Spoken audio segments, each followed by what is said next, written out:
இந்திய துணை தூதரகம் முற்றுகை விடுக்கப்பட்ட எச்சரிக்கை. தென்னிலங்கையில் நடந்த பரபரப்பு. வெள்ளை வேனில் கடத்தப்பட்ட இளைஞன். மொட்டுவின் அதிபர் வேட்பாளர் நாடே. தம்பிக்க பெரேரா சூளுரை.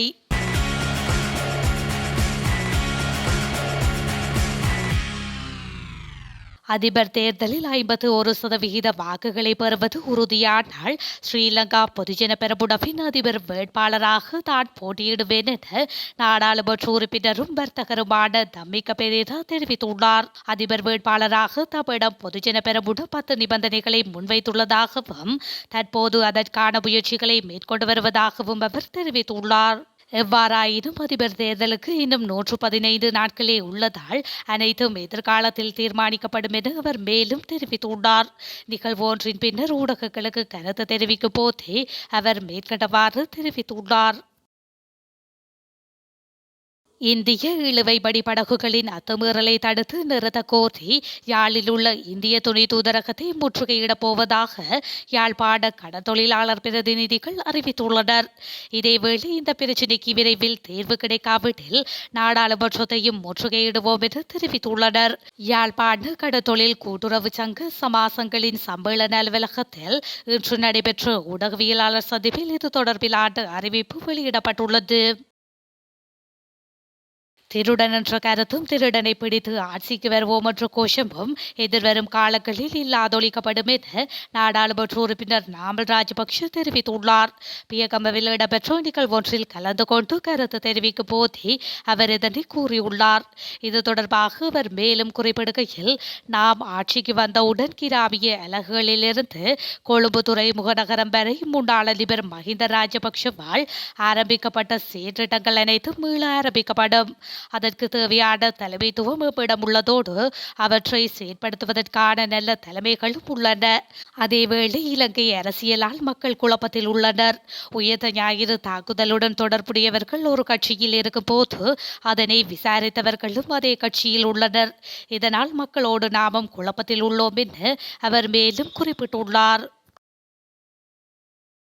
தென்னிலங்கையில் வெள்ளை வேனில் இளைஞன் ஒருவர் கடத்தப்பட்டுள்ளதாக போலீசார் தெரிவித்துள்ளனர்.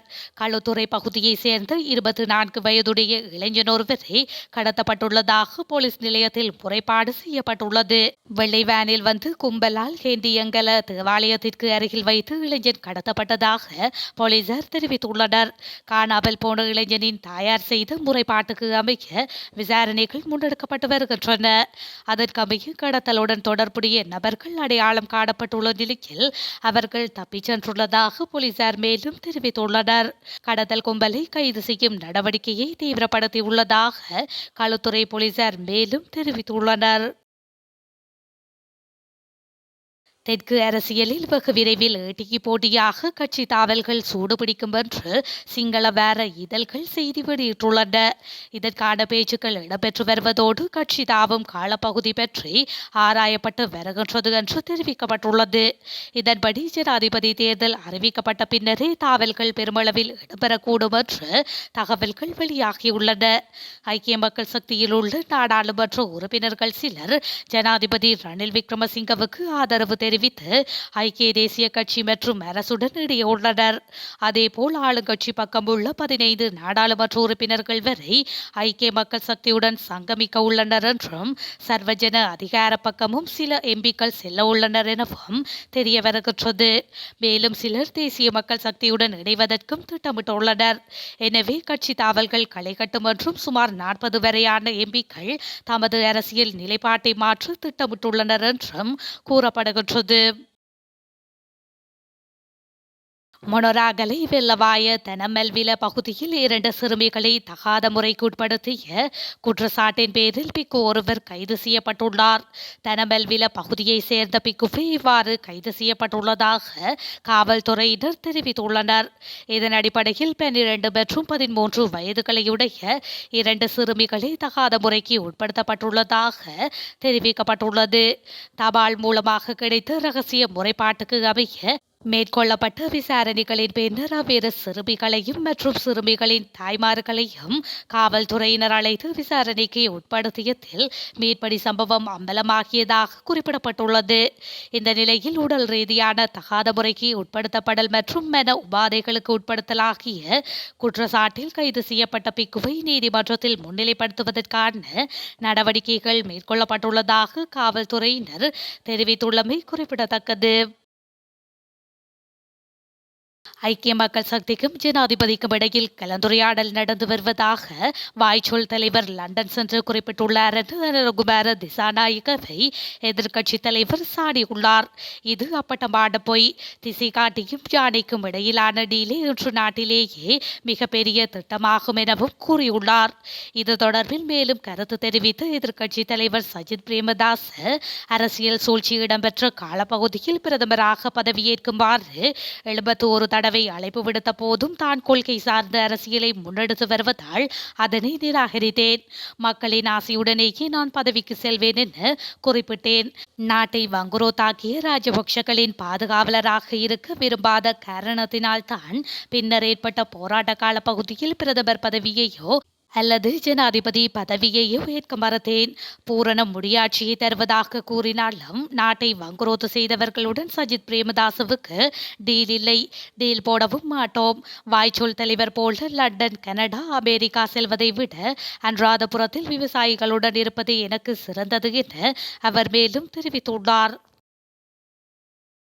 சென்னை விமான நிலையத்தில் குண்டுவெடிப்பு மற்றும் மிரட்டல் வந்ததால் பரபரப்பு நிலவி வருவதாக ஊடகங்கள் செய்தி வெளியிட்டுள்ளன. சென்னை விமான நிலைய இயக்குநர் அலுவலகத்திற்கு இன்று அதிகாலை மின்னஞ்சலில் சென்னை விமான நிலையத்தில் வெடிகுண்டுகள் வைக்கப்பட்டுள்ளதாக மிரட்டல் வந்துள்ளதாக தெரிவிக்கப்படுகின்றது.